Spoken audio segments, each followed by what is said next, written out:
Hi friends, நம்ம video பார்க்க வந்த எல்லாருக்கும் வணக்கம். இன்றைக்கி லோட்டஸ் டியூபர் சேல்ஸ் இருக்குது. அது எந்த மாதிரி ஸ்டேஜில் ஹார்வெஸ்ட் பண்ணணும் அப்படிங்கிறத பற்றியே கொஞ்சம் பார்க்க போகிறோம். செடி பூக்கெல்லாம் பூத்து முடிஞ்சதுக்கப்புறம் இந்த மாதிரி இலையெல்லாம் வாடின நிலைமைக்கு வரும். அது அப்போ டார்மன்சிக்கு போயிட்டு செடி டியூபர் ஃபார்ம் பண்ணியிருக்கு அப்படின்னு சொல்லிட்டு நம்ம தெரிஞ்சுக்கலாம். இந்த மாதிரி growth டிப் வளர்கிறதுல கொஞ்சம் மண்ணுக்கு மேலாக்க வளர்ந்து வரும். அப்போ நம்ம டியூபர் ஃபார்ம் ஆகிருக்கு அப்படின்னு சொல்லிட்டு அடியில் கை வச்சு பார்த்தாலுமே தெரியும். அப்படியும் நம்ம தெரிஞ்சுக்கலாம்.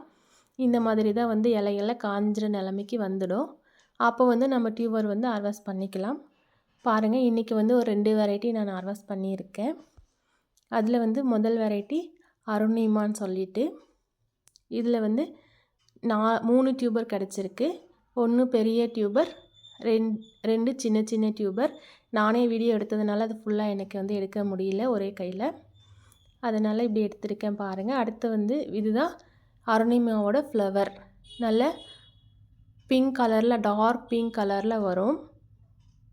அருணிமாவோட ஃப்ளவர் நல்ல டார்க் பிங்கிஷாக இருக்கும். பெரிய டியூபரில் 4 growth டிப் இருக்குது.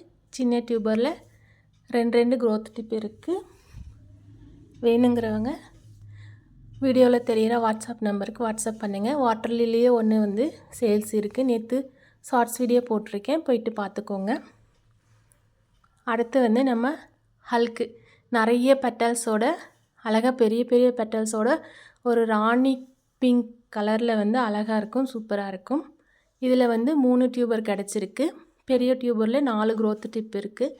சின்ன டியூபரில் ஒவ்வொன்றுத்துலேயும் 3 growth டிப் இருக்குது. தேவைப்படுறவங்க வாட்ஸ்அப் நம்பருக்கு வாட்ஸ்அப் பண்ணுங்கள். இதுதான் ஃப்ளவர் பிக் ஆட் பண்ணியிருக்கேன் பாருங்கள். பார்க்கவே ரொம்ப அழகாக இருக்கும். கலர் சூப்பராக இருக்கும். பெட்டல்ஸும் சூப்பராக இருக்கும்.